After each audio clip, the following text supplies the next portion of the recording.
하나님의 말씀 여호수아서 7장 13절부터 15절 말씀 오늘 전해드리겠습니다. 하나님의 말씀 여호수아서 7장 13절부터 15절 말씀까지입니다. 제가 봉독을 해드리겠습니다.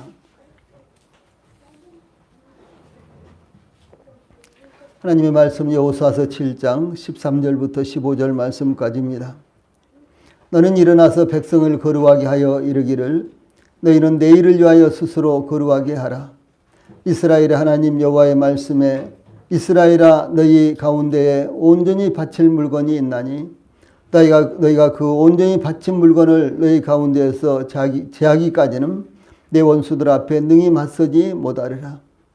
너희는 아침에 너희의 지파대로 가까이 나오라. 여호와께 뽑히는 그 지파는 그 족속대로 가까이 나올 것이요 여호와께 뽑히는 족속은 그 가족대로 가까이 나올 것이요 여호와께 뽑히는 그 가족은 그 남자들이 가까이 나올 것이며 온전히 바친 물건을 가진 자로 뽑힌 자를 불사르되 그와 그의 모든 소유를 그리하라. 이는 여호와의 언약을 어기고 이스라엘 가운데에서 망정된 일을 행하였음이라 하셨다 하라. 아멘. 하나님의 말씀 여호수아서 7장 13절로 15절 말씀 봉독해 드렸습니다. 오늘은 이 말씀을 통해서 하나님께 나가기 위한 준비, 하나님께 나가기 위한 준비 이런 주제로 말씀을 전해 드리겠습니다. 이스라엘 백성들이 요단강을 건너 초롱성 여리고성을 치기까지 이 승승장구하던 이스라엘이 작은 아이성에서 실패함으로 낙심하여 그곳을 찍고 땅에 티끌을 뒤집어 쓰고 패배의 원인을 찾기 위해 하나님 앞에서 저물도록 엎드려서 탄원했습니다. 그때 하나님께서 이스라엘의 아이성 전투에서 패배한 원인에 대해서 군사의 수가 적었기 때문도 아니요 공격작전의 문제도 아닌 이 하나님께 온전히 바친 물건을 가져가고 도둑질하고 속이고 그것을 그들의 물건들 가운데 숨겨두었기 때문이다. 이렇게 말씀하셨습니다. 그러므로 이스라엘이 이 하나님께 온전히 바친 물건을 그들에게서 제거하기까지는 하나님께서 다시는 이스라엘과 함께 하시지 않으실 것이다. 이렇게 말씀을 하셨습니다. 이 본문은 이제 그 말씀을 이어서 13절로 15절에서 하나님께 바친 물건을 가져다가 숨겨둔 이 백성을 찾아내기 위해서 하나님께 어떻게 나갈 것인가 이와 같은 부분을 말씀하시고 계십니다. 이 말씀은 이스라엘 백성의 특수한 상황뿐만 아니라 우리가 하나님께 나가기 위해서 어떻게 해야 되는가 이와 같은 것들을 가르치고 있습니다. 우리가 복음을 전하기 위해서 하나님께 나가기도 하고 예배를 드리기 위해서 하나님께 나가기도 하고 또 뿐만 아니라 기도하기 위해서 하나님 말씀을 듣기 위해서 읽기 위해서 하나님 앞에 나가는데 그럴 때 우리가 어떻게 해야 되는가 이와 같은 광범위한 문제에 대해서 해답을 제시하고 있습니다. 제일 먼저 이 본문을 통해서 13절 전반부에 거룩하게 해야 되는 이유에 대해서 설명을 하고 있습니다. 다시 말해서 하나님 앞에 나아가기 위해서는 거룩해야 되는데 왜 거룩해야 되는가 이와 같은 부분에 대해서 말씀하고 있습니다. 이 하나님께 온전히 바친 물건을 이 도둑질한 사람을 찾기 위해 하나님께서 이스라엘에게 먼저 13절 전반부에 너는 일어나서 백성을 거룩하게 하여 이르기를 너희는 내 일을 위하여 스스로 거룩하게 하라 이렇게 지시하셨습니다. 즉 여호수아에게 지시하신 것은 무엇보다도 일어서라고 지시하고 있습니다. 일어나서 하나님의 뜻을 따라 실행하라 이것이었습니다. 하나님께서 말씀하신 것은 회개와 기도와 행함이 함께 나아가야 한다라고 하는 것을 말씀하고 있는 것입니다. 땅에 티끌을 뒤집어 쓰고 저물도록 엎드려 있었던 여호수아에게 하나님께서 일어나라 어찌하여 이렇게 엎드렸느냐 이렇게 말씀하신 것도 회개하고 모든 것을 포기하고 주저앉아 있는 것이 아니라 새롭게 일을 시작하라 이와 같은 말씀입니다. 이 혹자는 하나님께서 모든 것을 다 해주시기 때문에 우리는 그냥 가만히 있으면 된다 이렇게도 말씀하십니다. 예를 들어서 십자가의 구속이 완전히 이루어졌습니다. 그 십자가의 구속을 이루는 데 있어서는 저희들이 할 것은 아무것도 없습니다. 그러나 저희들이 그 이루어진 십자가의 구속을 마음으로 받아들이는 것은 저희들이 해야 되는 것입니다. 그러므로 말미암아 우리가 하나님의 백성이 되고 성도가 되고 그랬죠. 예, 하나님의 백성이 되고 성도가 된 저희들이 모든 것을 하나님께서 다 이루어 놓으셨기 때문에 또 모든 것을 하나님께서 다 해주시기 때문에 우리가 가만히 있어도 된다. 성경에는 그런 말씀이 없습니다. 어떤 교파, 어떤 데서는 우리가 할 것은 아무것도 없으니까 가만히 있으면 된다. 뭐 이렇게 말한 이제 그런 부분들도 있지만은 그렇다면 구약 성경과 신약 성경에 있는 수없이 많은 교훈의 말씀과 그리고 하라 또 이렇게 이제 명령하는 부분의 말씀들은 모두 다 아무런 의미가 없게 되는 것입니다. 예, 그래서 이제 하나님께서 여기 본문에서도 어찌하여 이렇게 엎드려 있느냐. 그래서 이 회개하고 모든 것을 포기하고 주저앉아 있는 것이 아니라 새롭게 일을 시작하라. 이렇게 말씀하신 것입니다. 그래서 이 본문에서도 하나님께서 여호수아에게 너는 일어나서 이렇게 말씀하신 것은 하나님께서 말씀하시고 지시하신 대로 즉시 실행하라고 촉구하신 것을 의미합니다. 예, 그러므로 우리 교회와 우리 성도들도 하나님께 기도하고 있으면은 그것으로 끝나는 것이 아니라 일어나서 즉시 기도한 것을 실행할 수 있어야 한다라는 사실을 말씀하신 것입니다. 또한 잘못된 것을 회개했다면 즉시 일어나서 그것을 돌이켜야 되고 그것을 반복하지 않도록 해야 된다라고 이렇게 교훈을 하고 있습니다. 하나님께서 여호수아에게 일어나라고 말씀하신 것은 백성을 거룩하게 하여 이르기를 너희는 내일을 위하여 스스로 거룩하게 하라. 이렇게 내일을 위해서 준비할 것을 지시한 것입니다. 백성을 거룩하게 하라. 내일을 위해 스스로 거룩하게 하라. 이와 같은 말씀 중에서요. 이 거룩하게라는 이 말씀은요. 코데시라는 이와 같은 말씀입니다. 근데 구약 성경에서 이 말씀은 굉장히 중요한데 거룩 혹은 성별, 분리 등등 이런 이제 의미로 사용됐는데 이 하나님의 이 말씀은 하나님의 존재의 본질적 성격을 나타내는 단어로서 이 하나님께서는 모든 존재하는 것과 분리되어 있다라고 하는 의미가 제1차적으로 이 속에 담겨져 있습니다. 그래서 거룩하신 하나님은 거룩하십니다. 내가 거룩하니 너희도 거룩하시니 이런 말씀이 계속 나오잖아요. 하나님이 거룩하시다 이것은 모든 존재하는 것과는 하나님은 완전히 분리되어 있고 성별되어 있다, 구분되어 있다라는 이와 같은 말씀이 여기 거룩이라는 말씀입니다. 예, 그러므로 이 단어가 백성들과 관련이 될 때, 그러니까 이 말씀이요, 이제 하나님의 성도들, 하나님의 백성들과 관련을 맺을 때는 성별 혹은 성결이라는 뜻으로 이 하나님께 드려지기 위해서 구별된 것으로 깨끗하고 흠이 없는 것을 의미합니다. 그래서 이제 하나님께서 내가 거룩하니 너희도 거룩할지니라 이렇게 말씀하신 것은 하나님은 세상에 존재하는 모든 것으로부터 구분되어 있듯이 저희들도 동일하게 세상적인 것과 그리고 세상과 또 믿지 않은 것과 그리고 마귀적인 것으로부터 분리가 되어 있어야 된다. 이런 말씀입니다.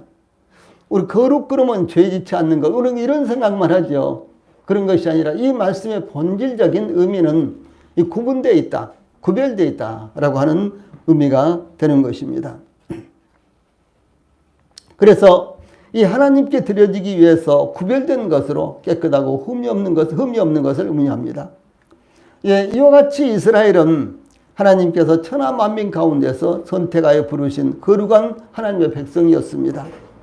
하나님께서 이스라엘을 부르시고 계약을 체결하실 때 출애굽기 19장 6절에 너희가 내게 대하여 제사장 나라가 되며 거룩한 백성이 되리라 이렇게 말씀하셨습니다. 예, 이스라엘 백성들을 하나님께서 부르시고 그들과 계약을 체결하실 때 너희는 나에게 대하여 하나님께 대하여 제사장 나라가 되고 무엇입니까? 제사장은 무엇이에요? 하나님 앞에 예배드리는 백성이죠. 예배드리는 나라죠. 그래서 이스라엘 백성들을 하나님께서 부르실 때 첫째는 하나님께 예배를 드리기 위해서 하나님께서 선택하신 백성이다라는 사실입니다.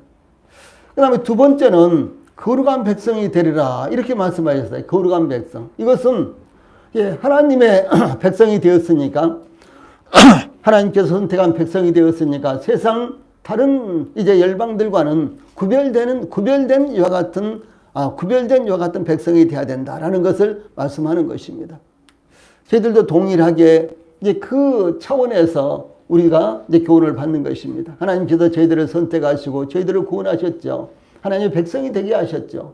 하나님의 자녀요, 하나님의 성도가 되게 하셨죠. 하나님의 교회가 되게 하셨습니다. 그렇다면 저희들도 하나님 앞에 예배를 드리는 것이 1차적인 저희들의 하나님께서 저희들을 부르신 목적이라는 것이죠. 그래서 우리 모든 성도들이 예배를 등한히하면 안 된다. 이와 같은 말씀을요, 제가 수도 없이 반복해서 전해드렸는데 이것이 바로 성경에서 제시하고 있는 말씀이기 때문에 그렇습니다. 이제 코로나로 말미암아 우리가 이렇게 대면 예배를 또 드리기도 하고 또 일본은 이제 온라인으로 이렇게 예배를 드리는데 이 온라인 예배도 예배입니다. 그러나 중요한 것이 무엇이냐? 온라인 예배를 계속해서 드리다 보면요, 예배의 본질을요, 이제 등한하게 된다라고 하는 사실이죠. 그래서 이 본문에서도 하나님을 만나기 위해서 어떻게 하라고요? 거룩하게 하라 그랬지 않습니까? 스스로 거룩하게 하라. 그런데 이제 온라인 예배를 드리면 이런 부분에 대해서요, 하등의 제한을 갖지를 않는 거예요. 이게 문제가 되는 것입니다. 그런 예배는요, 바르지 않습니다. 그래서 우리 성도들이 빨리 코로나19가 이제 마감이 돼서 함께 모여서 우리가 예배를 드릴 것을 항상 고대하면서 기도를 해야 되고요. 또 뿐만 아니라 온라인으로 예배를 드릴 때도 함께 모여서 예배를 드리는 것 이상으로요, 그 마음 가운데 준비가 되어 있어야 되고, 마음뿐만 아니라 우리의 삶에 있어서도 준비가 되어 있어야 된다라고 하는 사실입니다. 우리 성도들이 허겁지겁 이제 주일날이 됐으니까 빨리 가자 이렇게 해서 늦겠다 그러면서 이제 예배에 참석하는 이런 예배는요, 합당치 않습니다. 이 예배를 위해서 우리 성도들이 먼저 마음으로 준비를 하고요, 우리의 삶에서 준비를 해서 이 예배가 정말로 하나님께서 기쁘시게 받으실 하나님 앞에 향기로운 제사가 되도록 이 예배가 준비가 돼야 되는 거예요. 그래서 레위기서 1장이라든가 쭉 보면은요, 이제 번제, 그 다음에 소제, 그 다음에 화목제, 그 다음에 속죄제, 그 다음에 속건제 이렇게 쭉 나오잖아요. 이런 제사를 이제 소개할 때마다 하나님 앞에 향기로운 제사, 향기로운 제물이 되라. 하나님께서 연락을 받으실 만한 제사가 되도록 하라. 이렇게 계속해서 부과했습니다. 그 말씀을 첨부했어요. 그건 무엇입니까? 이제 마음은 콩밭에 있는데 마지못해서 하나님 앞에 번제를 드린다. 속죄제를 드린다. 그리고 하나님께서 짐승이 적어서 이스라엘 백성들한테 짐승을 가져오라고 한 것이 아닙니다. 하나님께서 이 세상에 인종이 적어서 이스라엘 백성들을 특별히 선택해서 하나님 앞에 와서 예배드리라고 이런 것이 아닙니다. 출애굽기 32장에 보면요, 하나님은 이스라엘 백성들을 진멸하시고 모세를 통해서 새로운 민족을 일으키실 수도 있으셨어요. 노아의 홍수 때요, 학자들에 의하면은 그 당시 인구가 5억에서 25억까지 됐다고 이렇게 추정을 합니다. 5억에서 25억이요. 그런데 어떻게 하나님 하셨습니까? 그 모든 인류가 생각하는 것이 항상 악한 것임을 보시고 하나님께서 사람 지으셨음을 한탄하시고 모두 다 홍수로 쓸어버리셨어요. 그리고 노아의 일가족 8명만을 살려주셨잖아요. 그런데 그 노아의 일가족 8명을 통해서 하나님께서 새로운 인류를 시작을 하셨습니다. 하나님은 지금도 얼마든지 그것이 가능하다는 것이죠. 하나님은 저희들이 아니라도 하나님은요, 오늘도 3,000명도 5,000명도 구원을 받게 하실 수 있습니다. 초대 예루살렘 교회에서 사도 베드로가 복음을 전할 때요, 한 번 복음을 전하는데 3,000명도 구원을 받고 또 한 번 복음을 전하는데 5,000명도 구원을 받고 이런 역사가 일어났잖아요. 하나님은 지금도 얼마든지 그렇게 하실 수 있습니다. 그런데 하나님께서 저희 소수를 선택하시고 부르셔서 저희들을 통해서 이 연약한 이 세상에서도 그 누구보다도 더 연약한 저희들을 통해서 하나님께서 예배를 받으시려고 하시는 것은 하나님께서요, 약한 것들을 선택하셔서 강한 것들을 부끄럽게 하심으로 말미암아 우리가 우리를 자랑하는 것이 아니라 하나님만 자랑하도록 하시기 위해서 하나님께서 그렇게 하신 것입니다. 예, 그러므로 우리 성도들이 항상 이 예배를 정말로 중요하게 여기고, 예배를 정말로 중요하게 여기고요. 그리고 예배에 대해서 모든 정성을 다 기울여야 되는 것입니다.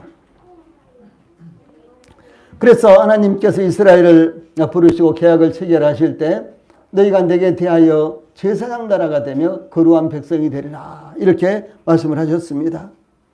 예, 그러므로 이스라엘은 하나님 앞에 나올 때 거룩하지 않으면 안 되었던 것입니다. 이것은 오늘날 우리 교회와 우리 성도들도 하나님께서 선택하시고 구원하신 거룩한 하나님의 백성이기 때문에 하나님 앞에 나가기 위해서는 거룩해야 한다라고 하는 것을 가르치는 것입니다. 조금 전에 말씀드렸던 대로 하나님 앞에 나아가기 위해서, 예, 주일날 예배를 드리기 위해서, 우리가 어떤 집회를 위해서, 또 우리가 하나님 앞에서 어떤 모임을 갖기 위해서, 개인적으로는 기도하기 위해서, 하나님 말씀을 읽기 위해서 등등, 이와 같이요, 우리가 하나님 앞에 나아갈 때 먼저 거룩해야 된다라는 사실을 이렇게 말씀하고 있는 것입니다.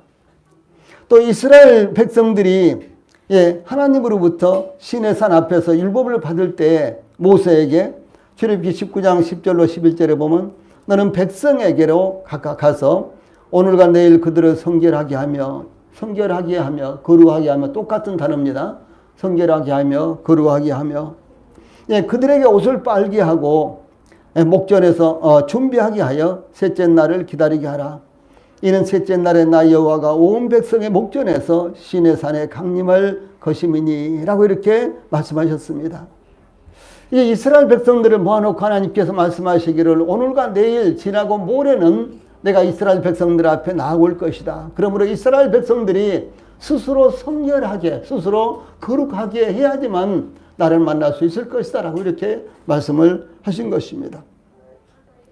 또한 이스라엘 백성들이 요단강을 건널 때에도 여호수아서 3장 5절에 보면 여호수아가 또 백성에게 이르되 너희는 자신을 성결하게 하라, 거룩하게 하라. 여호와께서 내일 너희 가운데 기이한 일들을 행하시리라, 이렇게 지시하셨습니다. 예, 하나님께서 역사하시기 위해서, 우리들 가운데 역사하시기 위해서요, 우리가 성결돼야 돼, 거룩해야 된다는 말입니다. 하나님, 이와 같은 것들이 필요합니다. 하나님 이렇게 해주십시오. 하나님의 영광을 위해서 이렇게 해주십시오. 그러면 그 일을 하나님께서 하시기 위해서는 중요한 것이 우리가 성결되어 있어야 되는 거예요. 된다라고 하는 사실입니다. 지금 그것을 말씀하는 거예요. 그래서 이와 같이 하나님께서 이스라엘 백성들을 위해 특별한 방법으로 무엇인가 일을 하실 때 하나님의 거룩함은 항상 필요한 것이다. 이스라엘 백성들의 거룩함은 항상 필요한 것이다 라고 이렇게 말씀을 하신 것입니다.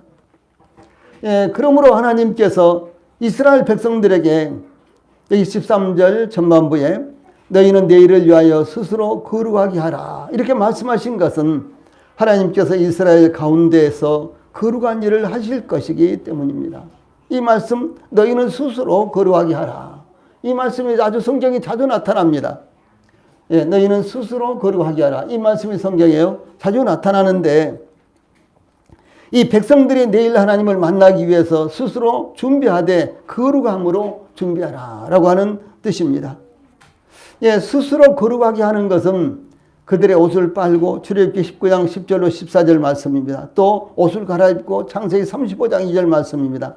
또 출애굽기 19장 15절에서는 여인을 가까이 하지 않는가, 이와 같은 것들입니다. 이것은 외면적인 거룩함인데, 내면적인 거룩함은 죄를 범하지 않고 마음을 정결하게 하는 것입니다.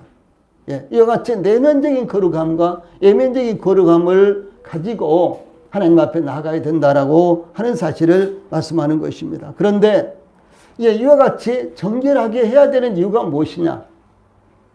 예, 하나님을 만나기 위해서는 정결해야 된다. 근데 더 거기에요, 추가되는 이제 목적이 있는데, 그것은 마태복음 5장 8절에서 예수님께서 말씀하시기를 마음이 청결한 자는 복이 나니 그들이 하나님을 볼 것이며, 무엇입니까? 마음이 청결해야지만 하나님을 만날 수 있다, 그 말입니다. 예, 즉 하나님의 백성들이 하나님을 만나기 위해서, 또한 하나님께서 하나님의 백성들 가운데서 역사하시기 위해서는 하나님의 백성들이 거룩하지 않으면 안 되는 것입니다. 하나님은 거룩하시기 때문에 성결하고 깨끗한 성도들과 함께 하신다는 것을 잊어서는 안 된다라고 하는 것입니다. 그러므로 우리 성도들도 하나님을 만나기 위해서 또한 하나님의 말씀을 듣기 위해서 항상 거룩함으로 성별되시기를 바랍니다. 두 번째로는 범죄의 결과가 어떤 영향을 하나님 앞에 나가는 데 있어서 범죄의 결과가 어떤 영향을 미쳤는가, 이런 대목이 13절 후반부에 나타납니다. 하나님께서 이스라엘 백성들에게 스스로 거룩하라고 말씀하신 것은 이스라엘 가운데 죄가 있기 때문이었습니다. 그러므로 하나님께서 이스라엘의 하나님 여호와의 말씀에 이스라엘아 너희 가운데 온전히 바친 물건이 있나니 내가 그 온전히 바친 물건을 너희 가운데에서 제하기까지는 내 원수들 앞에 능히 맞서지 못하리라. 이렇게 하나님께서 말씀하셨습니다.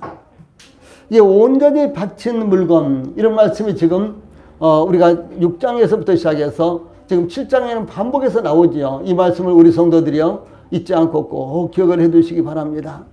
온전히 바친 것, 이것은 하나님께 구별해서 하나님 앞에 드려진 것, 또 하나님께서 자기 소유로 삼은 것이 온전히 바쳐진 것이에요. 자, 저희들이 구원받았죠. 저희들 편에서는요, 저희들이 이제 우리가 이제 멸망 가운데서 구원받았다, 죄수함 받고 이제 우리가 영생을 얻었다, 이런 측면이잖아요. 그런데 하나님의 측면에서는 하나님께서 저희들을 하나님의 소유로 삼으신 거예요. 하나님 측면에서는 하나님께서 저희들을 엄청난 값, 그 대가는 무엇입니까? 주 예수님의 십자가의 죽음이에요. 주 예수님의 십자가의 죽음이라는 대가를 지불하시고 저희들을 그 같은 값을 지불하시고 저희들을 사신 거예요. 그래서 하나님께서 저희들이 구원받았다는 것은요, 하나님 측면에서는 하나님께서 저희들을 하나님의 소유로 삼으셨다라고 하는 사실입니다. 그러므로 저희들이 거룩한 자들이 된 거예요. 하나님께서 저희들을 하나님 것으로 삼으셨기 때문에, 하나님의 소유로 삼으셨기 때문에 저희들이 거룩한 자들이 된 것입니다. 그래서 하나님은 그러므로 이스라엘의 하나님이십니다. 여기 본문에서요, 하나님께서 이스라엘의 하나님 여호와라고 이렇게 자신을 소개하고 있죠. 가운데 파란 박스 말씀입니다. 이와 같은 호칭은 여호수아서에서 7번이나 나타납니다. 이스라엘의 하나님 여호와. 이 칭호는요, 굉장히 중요하고도 이스라엘 백성들에게 큰 축복이 되는 것입니다. 하나님은 이스라엘의 하나님이십니다. 하나님은 여호와 하나님이십니다. 이 다윗은 시편 33편 12절에서 여호와로 자기 하나님을 삼은 나라 곧 하나님의 기업으로 빼신바된 백성은 복이도다, 이렇게 찬양을 했어요. 하나님의 백성이 된 자들은 복이 있다, 그런 말입니다. 하나님의 백성으로 선택된 사람들은 복이 있도다, 이런 찬양을 했는데, 이와 같은 말씀이 성경에 유사한 말씀이 많이 나타나고 비슷한 말씀도 이렇게 시편 144편, 136편 등에 나타납니다. 그러므로 우리 성도들도 이스라엘의 하나님 여호와가 바로 우리 하나님의 것을 자랑하시고 감사와 찬양을 올리시기 바랍니다. 하나님께서 이스라엘 백성들을 향해 이스라엘아 너희 가운데 온전히 바친 물건이 있나니 13절 중반부에 이런 말씀이 나오죠. 이것은 이스라엘 백성들의 죄를 지적한 것입니다. 이스라엘아 너희들 가운데 온전히 바친 물건이 있다.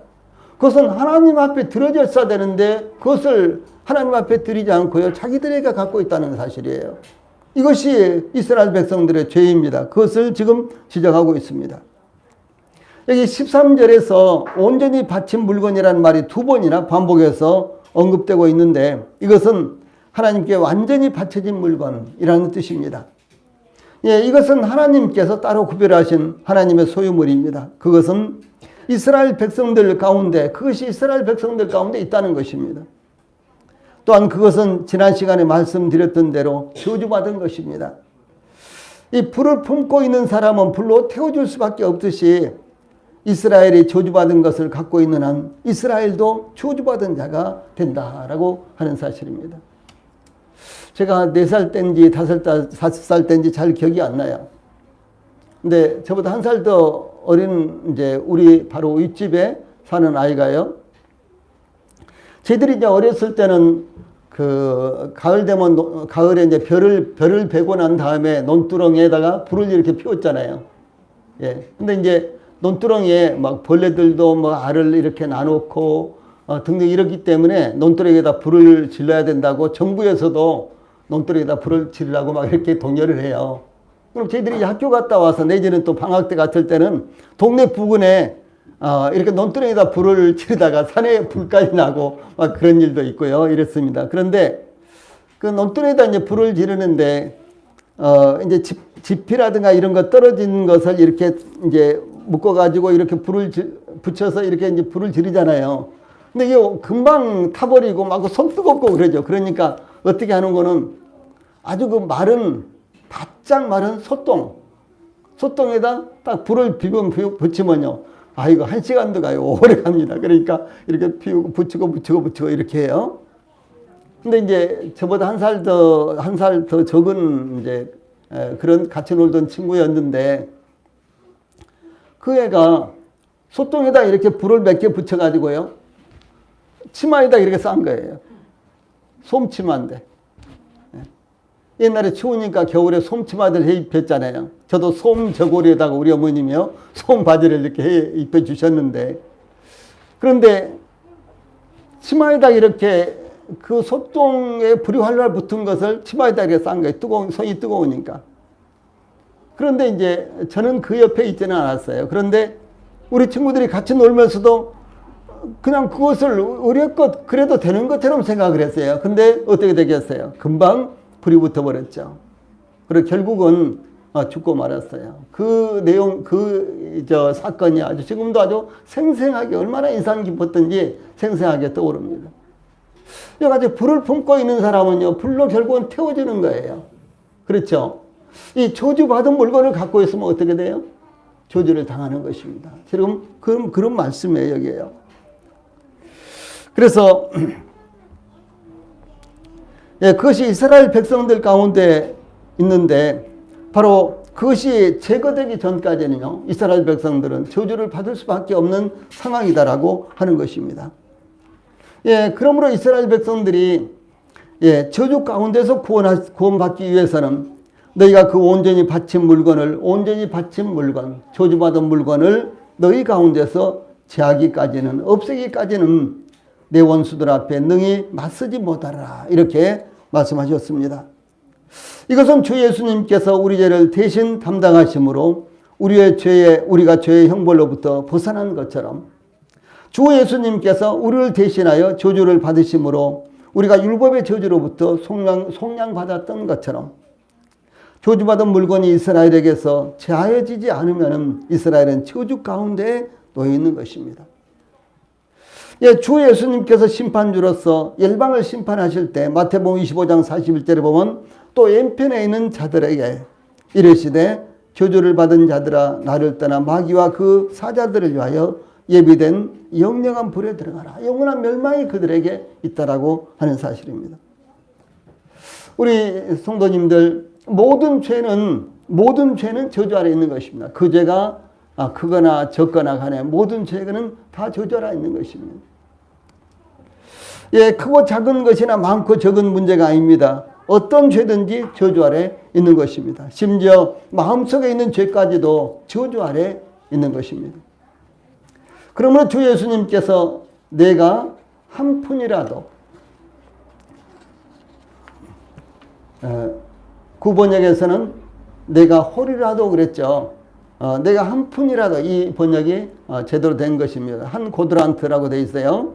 내가 한 푼이라도 남김없이 다 갚기 전에는 결단코 거기서 나오지 못하라. 이렇게 주 예수님께서 말씀하셨고, 야고보는 누구든지 온 율법을 지키다가 그 하나에 거치면 모두 범한 자가 되나니 이렇게 말씀하시므로 평생 율법을 다 지키더라도 단 한 번 하나의 율법을 지키지 못할 경우에도 심판을 받는다라고 이렇게 증거합니다. 오늘날 많은 이제 교회에서는 율법을 지켜야 된다. 그래서 제삼을 받아야 된다. 또 제삼 받았다 그럴지라도 율법을 지키지 못하면 절대로 용서함 받지 못하고 구원 받지 못한다. 이렇게들 가르쳐요. 불가능한 것입니다. 그건 안 되는 것입니다. 그래서 이 성경의 말씀의 증거에 의하면요, 모든 율법을 다 지켜도 아주 아무것도 아닌 사소한 율법 하나만 어겨도 사실은 모두 범한 것이 된다라고 하는 사실입니다. 그러므로 모든 죄를 깨끗하게 완벽하게 온전히 씻어야 한다는 것을 잊어서는 안 되는 것입니다. 이와 같이 모든 이스라엘 백성들, 즉 60만이 넘는 이스라엘 군사들이나 여자들까지 그리고 아이들까지 포함하여 250 내지 300만이 되는 이스라엘 백성들 중에서 단 한 사람이 그 온전히 바친 물건을 갖고 있다면 이스라엘은 결코 원수들 앞에서 능히 맞설 수 없게 된다라고 하는 사실입니다. 온 율법을 다 지키더라도 아무것도 아닌 소소한 것 하나 범하면은 다 범한 것이 되듯이 이스라엘 백성들 60만, 장정만 해서 60만입니다. 그런데 60만이 완전하다고 할지라도 그 중에 단 한 사람이 문제가 있다면요, 이스라엘 백성들 전체가 문제가 있는 것으로 된다라고 하는 사실입니다.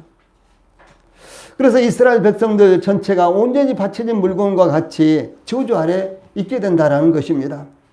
그러므로 한 사람의 범죄는 공동체의 모든 구성원들에게 이 불행한 일이 된다는 것을 잊어서는 안 되는 것입니다. 다음에 14절에서는 이 범죄자를 어떻게 선별하느냐라는 내용이 나타나고 있습니다.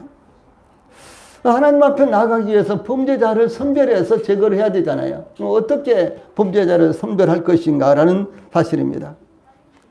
하나님께서 백성들 앞에서 범죄자를 가려내기 위해서 너희는 아침에 너희의 지파대로 가까이 나오라. 여호와께 뽑히는 그 지파는 그 족속대로 가까이 나올 것이요. 여호와께 뽑히는 족속은 그 가족대로 가까이 나올 것이요. 여호와께 뽑히는 그 가족은 그 남자들이 가까이 나올 것이며 라고 지시했습니다. 이 말씀 이제 다음 시간에 제가 좀 자세하게 설명을 해드리겠습니다. 하나님께서 지시하신 지파와 족속과 가족과 남자들, 이것은 이스라엘 민족을 구성하고 있는 기본적인 4가지 단어입니다. 제일 큰 단위가 지파, 그 다음에 족속, 종족이라고도 나옵니다. 또 가족, 남자들 이렇게 되어 있습니다. 지파는 12지파를 의미하며 족속, 종족은 여러 가족들이 모인 혈연 집단을 가리키며 가족은 아버지와 아들을 구성원으로 하는 제1세대의 집안을 가리킵니다. 그리고 남자들은 용사들이란 말인데 이제 이스라엘 백성들은 20세 이상으로 남자들은 20세 이상으로 50세까지의 성인 남자들이 군사로 징집이 되었습니다. 이와 같이 하나님께 나아가야 될 대상은 지파로부터 시작하여 개인 단위까지 이스라엘 군사 조직이 총망라되었으며 개인부터 지파까지 모든 사람들이 한 사람도 죄되지 않고 포함됐다라고 하는 것입니다. 그러므로 이스라엘 60만 군사 가운데 한 사람이 문제가 있으면 안 된다라고 하는 사실을 이렇게 증거하고 있는 것입니다. 하나님께서 이스라엘 백성들에게 너희는 다음날 아침에 너희의 지파대로 하나님 앞에 가까이 나오라 이렇게 지시했습니다. 여기 가까이 나오라 라는 말씀은요, 하나님 앞으로, 즉 여호와의 성소 앞으로 나오라 라고 하는 말씀인데 참 중요한 말씀입니다. 하나님께 가까이 나오다 라는 말씀이 14절에 무려 4번이나 반복해서 나오고 있습니다. 여기 14절 여러분들이 읽어보시면요, 14절 한 구절에 하나님 앞에 가까이 나오다 라는 말씀이 4번이나 반복됐어요. 이 말씀이요, 4번이나 반복된 것은 그만큼 비중이 있고 중요하다라고 하는 사실입니다. 하나님의 말씀을 듣기 위해서 또한 문제를 해결하기 위해서 하나님께 나아가는 것은 대단히 중요한 것입니다. 주 예수님께서 복음을 전하실 때 누가복음 15장 1절에 보면 모든 세리와 죄인들이 말씀을 들으러 가까이 나오니 라고 증거하고 있습니다. 그러므로 야고보서 4장 8절에서 하나님을 가까이 하라. 그리하면 너희를 가까이 하시리라. 죄인들아 손을 깨끗이 하라. 두 마음을 품은 자들아 마음을 성결하게 하라. 이렇게 증가하고 있습니다. 아삽의 시에서도 시편 73편 28절에 하나님께 가까이 함이 내게 복이라. 내가 주 여호와를 나의 피난처로 삼아 주의 모든 행사를 전파리이다. 이렇게 증가하고 있습니다. 하나님 앞에 가까이 가야 되는 거예요. 하나님 앞에 가까이 가야 되는 것입니다. 만약 여러분들 주변에 어떤 유명한 사람이 있고 그 사람과 가까이 하는 것이 여러분들에게 유익한 것이라면 아마 아침 일찍 먹고 가서 이렇게 가까이 하려고 할 거예요. 그렇죠? 시도 때도 없이 가까이 하려고 이렇게 할 것입니다. 그런데 하나님께 가까이 하는 것이 복이다라고 하는 사실이에요. 그래서 우리 성도들이 하나님께 가까이 하시기 바랍니다. 하나님과 항상 가까이 하십시오. 하나님께서 선지자 이사야를 통해서 이사야서 55장 1절에서요. 오라 너희 모든 목마른 자들아 물로 나오라. 돈 없는 자도 오라. 너희는 와서 사 먹되 값없이 와서 포도주와 젖을 사라. 이렇게 말씀하셨습니다. 그러므로 하나님께 가까이 나오십시오. 하나님께 나아가는 자는 복을 받습니다. 뿐만 아니라 하나님께서 저희들이 가까이 나오기를 기다리고 계시는 것입니다. 그러므로 하나님 앞에 가까이 나가야 되는 것입니다. 우리 성도들이 원하기는요. 나는 하나님과 얼마나 거리가 있는가를 항상 생각을 하시면 좋겠습니다. 하나님과 전혀 거리가 없어. 아니야, 하나님과 좀 거리가 있는 것 같아. 요즘은 하나님과 너무 멀어졌어. 그런 부분을 늘 생각을 하시면요. 우리 성도들의 영적 생활에 대단히 유익하고 또 그것이 바로 복을 받을 수 있는 길이 된다라고 하는 사실입니다. 하나님께 가까이 나오라 이렇게 말씀하시고요. 그 이유를 여기 조금 전에 제가 말씀드렸던 것이네요. 그 이유를 여호와께 뽑히는 그 지파는 그 족속대로 가까이 나올 것이요. 여호와께 뽑히는 족속은 그 가족대로 가까이 나올 것이요. 여호와께 뽑히는 가족은 그 남자들이 가까이 나올 것이며 이렇게 말씀을 하셨습니다. 여기에서 여호와께 뽑히는 이라는 말씀이 세 번이 나오고 있는데 15절에서는 뽑힌 자라고 이렇게 말씀하셨습니다. 뽑히는 이라는 말은 잡다 선택하다 라는 뜻으로 제비를 뽑아서 사람을 선택할 때 사용되는 말입니다. 제비를 뽑아서 사람을 선택할 때 사용되는 말입니다. 특히 무엇인지 혹은 누구인지 알 수 없을 때 있죠. 그럴 때 구약성경에서는요, 이 제비 뽑기가 사용되는데, 그때 이제 대제사장의 흉패 안에 있는 우림과 둠림과 같이 하나님께서 제비 뽑기를 통해서 하나님께서 자신의 뜻을 나타내시는 도구로 이 제비 뽑기가 사용됐습니다. 그러므로 제비 뽑기는 긍정적인 일뿐만 아니라 부정적인 일에도 사용됐습니다. 하나님께서 수많은 사람들 가운데 제비를 뽑아 저희들을 선택하셨고 부르시고 구원하시고 하나님의 백성으로 삼으셨습니다. 이와 같이 우리 교회는 또한 우리 성도들은 하나님께서 제비 뽑아 선택하신 하나님의 사람들입니다. 그러므로 하나님의 영광스러운 제비 뽑기를 잊지 않기 바랍니다. 세상 지금 74억 76억이 된다 그러죠. 그 76억 가운데 하나님께서 특별히 제비 뽑기를 하셔서 저를 선택하셨어요. 여러분들을 선택하셨습니다. 우리 교회를 선택하셨습니다. 이 영광스러운 하나님의 은혜, 하나님의 선택, 그것을 우리가 잊지 않아야 되는 것입니다. 마지막으로 이제 15절에서는 바친 물건을 가진 자로 뽑힌 자를 이제 지목해서 그를 제거하는 것이 하나님 앞에 나가는 길이다라고 하는 사실을 증거하고 있습니다. 하나님께 가까이 나가는 자는 복이 있습니다. 그러나 하나님께 가까이 나가되 사로잡혀서 마지못해서 질질 끌려나가는 자는요, 저주 아래 있는 자입니다. 그래서 긍정적인 부분과 부정적인 부분 두 가지가 있는데 하나님 앞에 기쁨으로 두 손을 벌리고 할렐루야를 하면서 나아가는 이와 같은 가까이 나가는 사람이 있고, 그러니까 마지못해서 끌려서 하나님 앞에 나아가는 이런 사람이 있다라고 하는 사실입니다. 이 하나님께 온전히 바친 물건으로 인해서 제비뽑기가 시작이 됐는데 15절 전반부에 온전히 바친 물건을 가진 자로 온전히 바친 물건을 가진 자로 뽑힌 자를 불사르되 그와 그의 모든 소유를 그리하라 라고 이렇게 지시합니다. 이 사람은 아주 불행하게 뽑힌 자예요. 불행하게 하나님 앞에 가까이 가게 된 자입니다. 온전히 바친 물건은 하나님께 이미 바쳐진 물건으로 하나님의 소유물을 의미합니다. 또한 온전히 바친 물건은 저주받은 물건으로 인간이 결코 소유해서는 안 되는 것을 의미하는 것입니다. 그러므로 만약에 저주받은 물건을 소유했을 경우 그 사람을 죽이거나 불태워 하나님께 바쳐야 된다라고 이렇게 증거하고 있습니다. 그러므로 하나님께서 이 여리고성과 관련해서 하나님께 온전히 바친 물건에 대해서 말씀하시기를, 자, 위에 있는 말씀 같이 읽어봅시다. 시작. 이 성과 그 가운데 있는 모든 것은 여호와께 온전히 바치되 기생 라합과 그 집에 동거하는 자는 모두 살려주라. 이는 우리가 보낸 사자들을 그가 숨겨 줬음이니라. 너희는 온전히 바치고 그 바친 것 중에서 어떤 것이든지 취하여 너희가 이스라엘 진영으로 바치는 것이 되게 하여 고통을 당하게 되지 아니하도록 오직 너희는 그 바친 물건에 손대지 말라. 여호사서 6장 17절 18절입니다. 이 여리고성을 공격할 때 미리 이렇게 선포된 말씀이에요.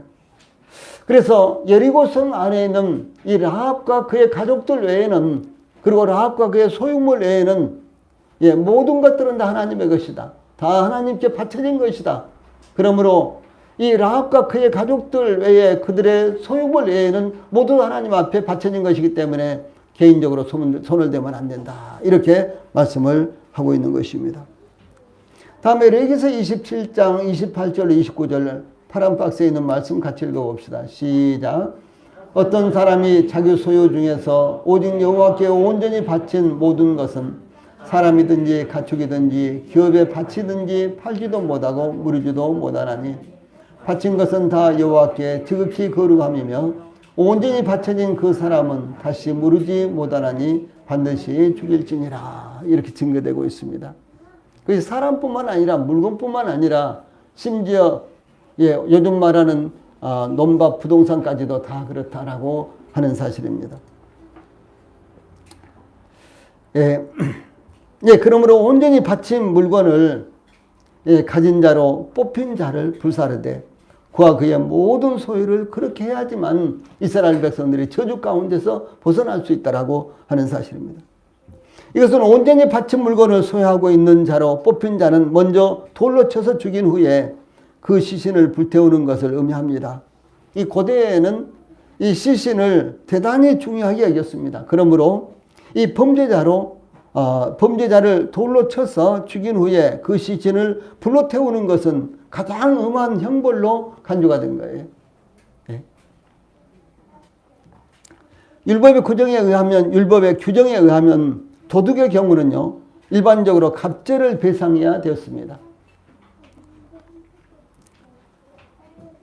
그래서 그런데 이 소나 양은 하나님 앞에 제사를 지낼 때 사용되잖아요. 그래서 대단히 귀하게 여겨졌는데, 그러므로 사람이 소나 양을 도둑질하여 잡거나 팔면 그는 소 한 마리에 5마리로 갚고 양 1마리에 양 4마리로 갚을지니라. 이렇게 지시하고 있습니다.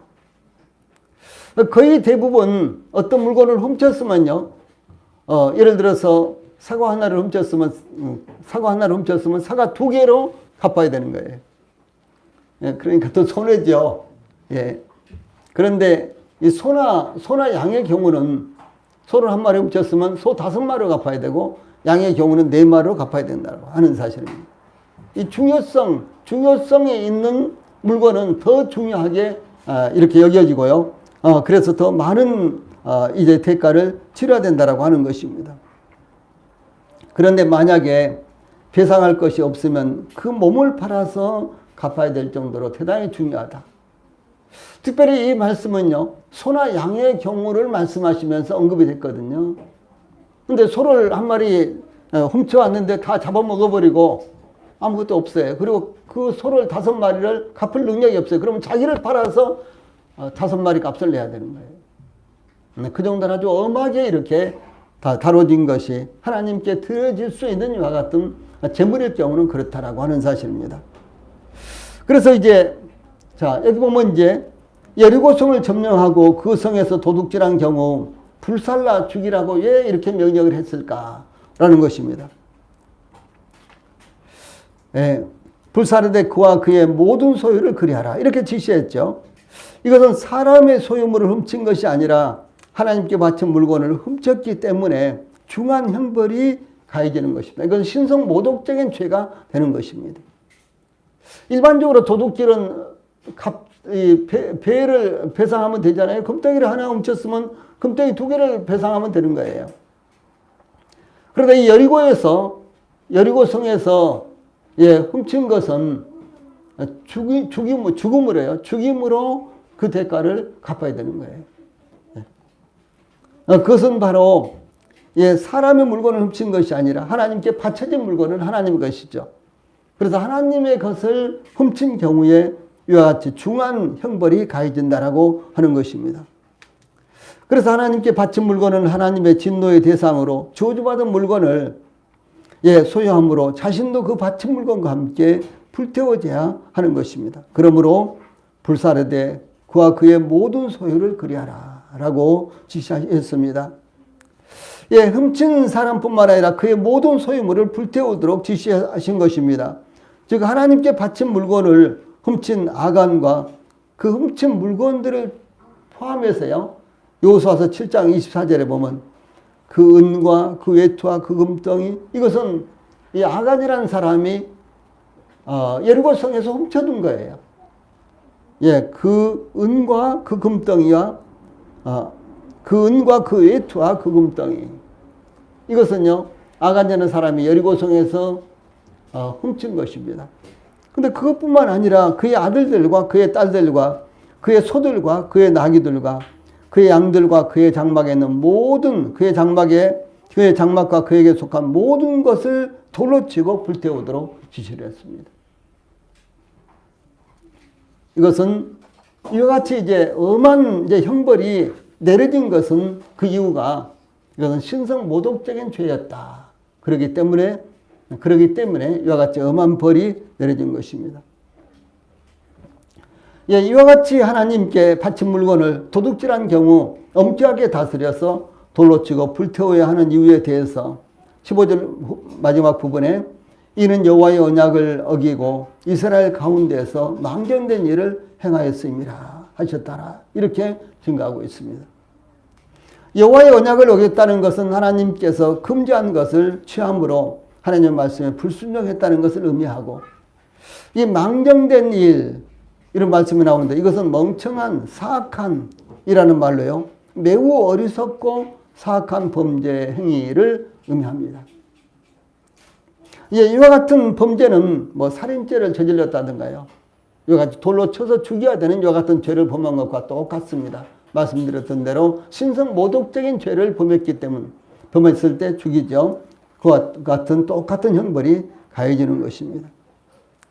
그래서 이와 같은 범죄는 구체적으로 하나님께 바쳐진 선물을 사서로이 사용하는 것으로서 극형에 해당하는 범죄를 가리킵니다. 하나님은 하나님의 백성들의 모임에 죄가 있는 것을 용납지 않습니다. 그러면 하나님께서 함께 할 수가 없어요. 아무리 여호와 하나님의 이름을 부르고 여호와 하나님의 이름으로 예수님의 이름으로 기도하고 예배를 드린다고 할지라도 거기 죄가 있으면 하나님께서 함께 하실 수가 없는 것입니다.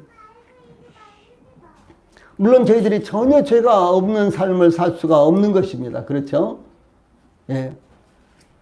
그런데 이제 공동체가 어려움을 당할 수 있는 이와 같은 죄를 숨기고 있으면 안 된다라고 하는 사실입니다. 그와 같은 죄가 있을 때는 먼저 하나님 앞에 그대로 자백을 하고요. 용서를 받아야 되는 것입니다. 당연히 자백하면 용서해 주신다고 말씀하셨기 때문에 자백하면 되는 것입니다. 그래서 우리 그리스도인들의 삶 가운데서 우리는 죄의 문제, 죄 때문에 내가 구원받지 못하고 지옥에 가는구나. 이 사실을 깨달았을 때 하나님의 은혜를 발견하고 그것을 믿었고 우리가 구원받았습니다.